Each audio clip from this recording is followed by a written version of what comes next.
Hola, bienvenidos a mi canal.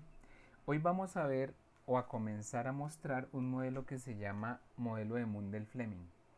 El modelo de Mundell-Fleming nos muestra el equilibrio tanto en el mercado de bienes como en el mercado financiero para una economía pequeña y abierta. Entonces, ese es nuestro primer supuesto.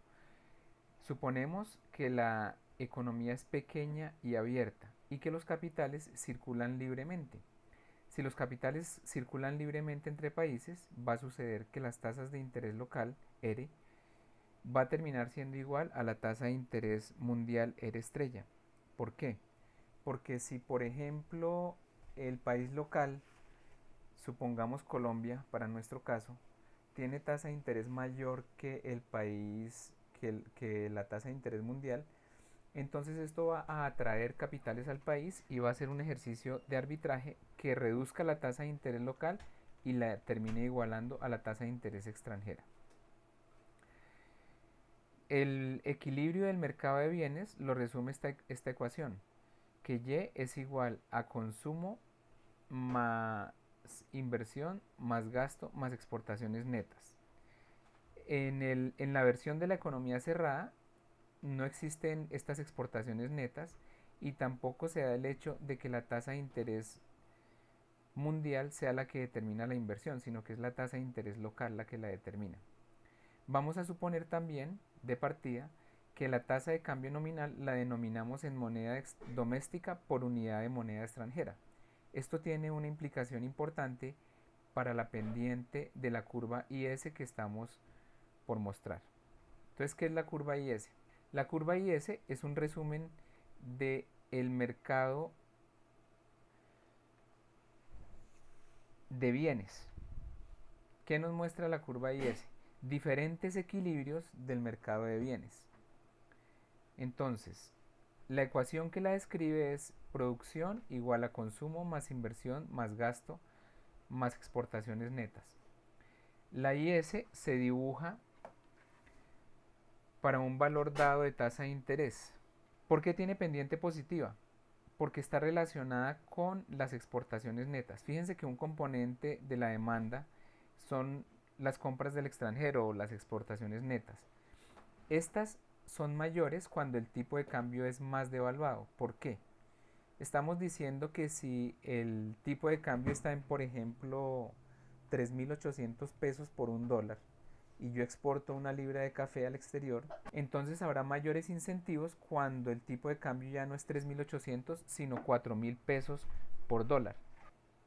Entonces, cuando el tipo de cambio nominal se devalúa, es decir, se da más moneda local por moneda extranjera, hay un incentivo para que los exportadores vendan mayor producción en el exterior. Entonces, hay una relación positiva entre el tipo de cambio nominal y el nivel de producción. En cuanto a la curva LM, que nos muestra el equilibrio en el mercado monetario, la dibujamos para un valor dado de R, que fíjense que como no está en el eje de las vertical, en el eje Y, entonces solo hay un valor de Y que iguala la demanda de dinero con la oferta de dinero y este valor no depende del tipo de cambio nominal, depende de R, pero R no lo tenemos en este plano. Entonces tenemos una LM completamente vertical. ¿Cómo es el equilibrio? Pues es resumir las dos gráficas que acabamos de mostrar, ¿cierto? Por un lado la IS, que ya dijimos por qué tiene pendiente positiva, y por el otro lado la LM. Entonces, ¿qué nos muestra en equilibrio el modelo Mundell-Fleming? Un tipo de cambio nominal en el cruce de las dos curvas y un ingreso de equilibrio. Una tasa de cambio puede ser fija o flexible. Llamamos un tipo de cambio flexible al sistema en el que E se ajusta en respuesta a cambios en las fluctuaciones económicas. Es decir, ya gráficamente lo vamos a ver, cuando cambia el nivel de producción o cambia la posición de la política monetaria, se va ajustando el tipo de cambio. Y un sistema de tipo de cambio fijo es aquel en el cual el Banco Central compra y vende moneda extranjera para mantener la tasa de cambio a un nivel determinado. Vamos a ver los efectos de las políticas fiscales, monetarias y comerciales. Primero con tipo de cambio flexible, que lo llamamos sistema de flotación, y después lo vamos a ver con un sistema de tasa de cambio fija. Entonces, ¿cómo es bajo sistema de cambio flotante o flexible? Tenemos nuestras dos curvas en color azul en esta gráfica, ¿cierto? Inicial LM1 y IS1. Vamos a suponer una política fiscal expansiva. Una política fiscal expansiva, como nos incrementa el gasto, que es un componente de la demanda agregada, nos desplaza la curva IS hacia la derecha.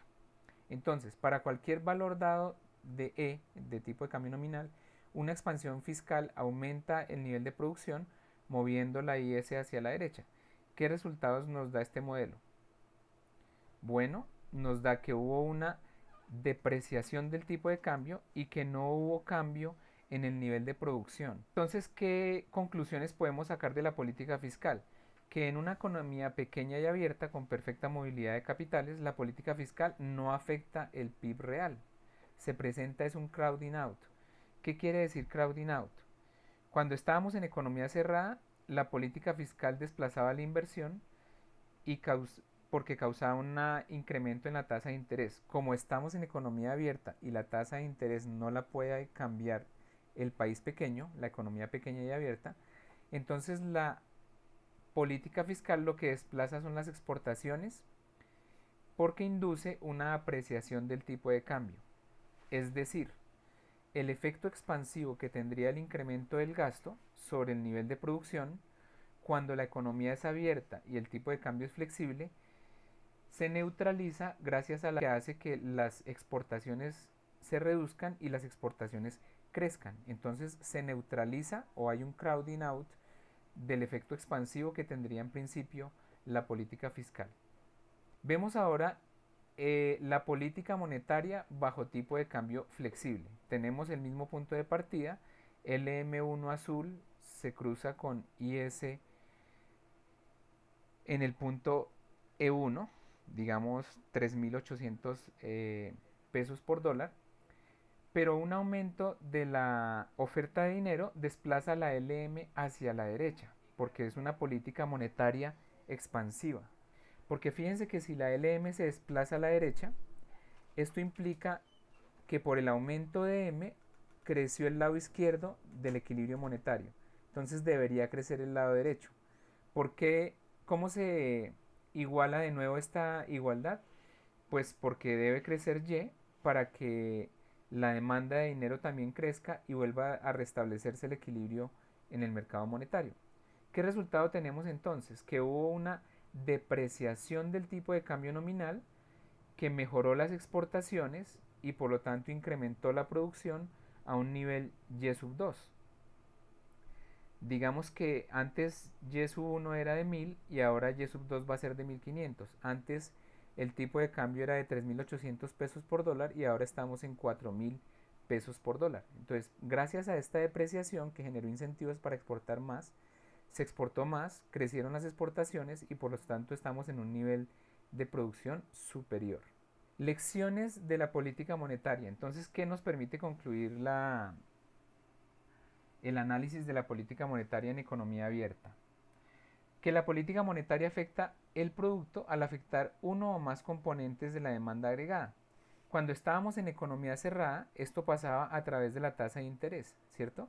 Al aumentar la oferta de dinero se reducía la tasa de interés local, que era la única en ese momento. Esto incrementaba la inversión y por lo tanto incrementaba la producción o el nivel de PIB de equilibrio.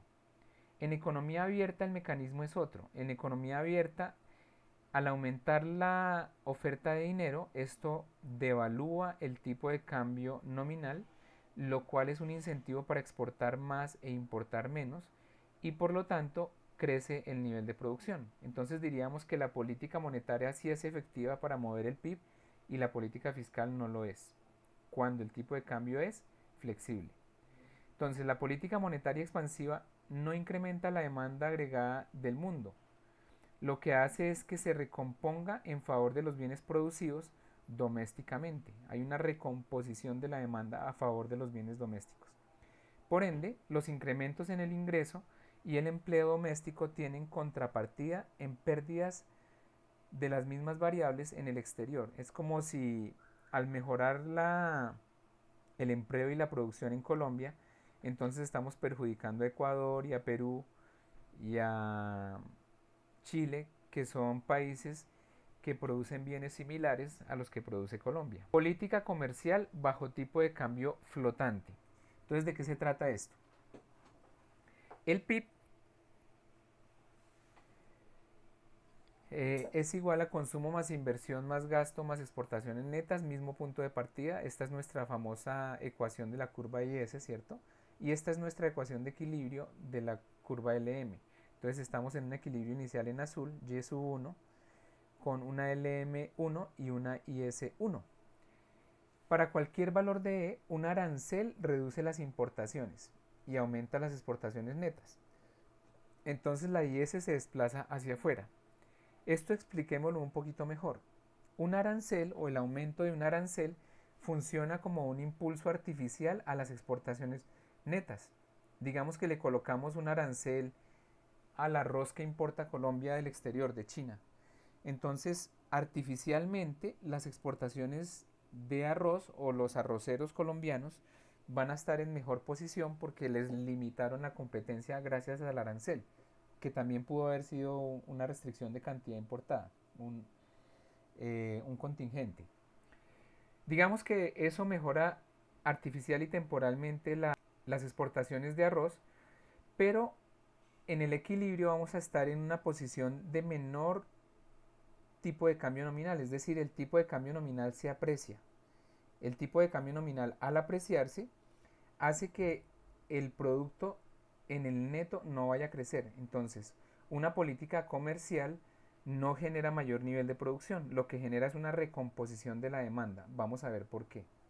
Entonces, ¿qué lecciones nos deja la política comercial? Las restricciones a las importaciones no pueden reducir el déficit comercial.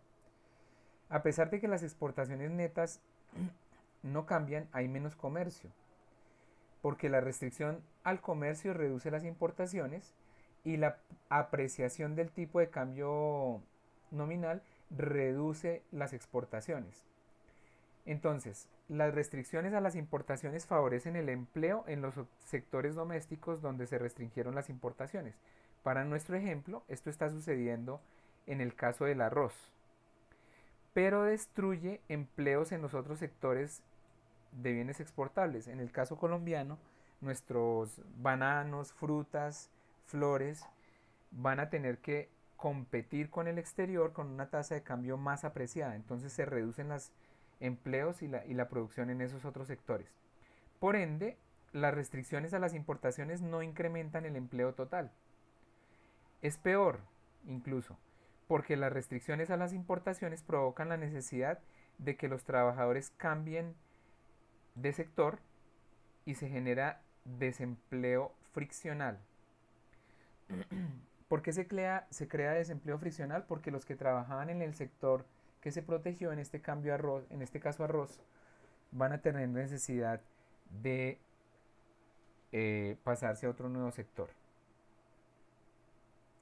Bueno, y eso es todo lo que podemos decir por ahora sobre el modelo Mundell-Fleming cuando el tipo de cambio es flexible. No olviden dejar sus comentarios, su pulgar arriba si les gustó el video y compartir con sus amigos. Hasta pronto.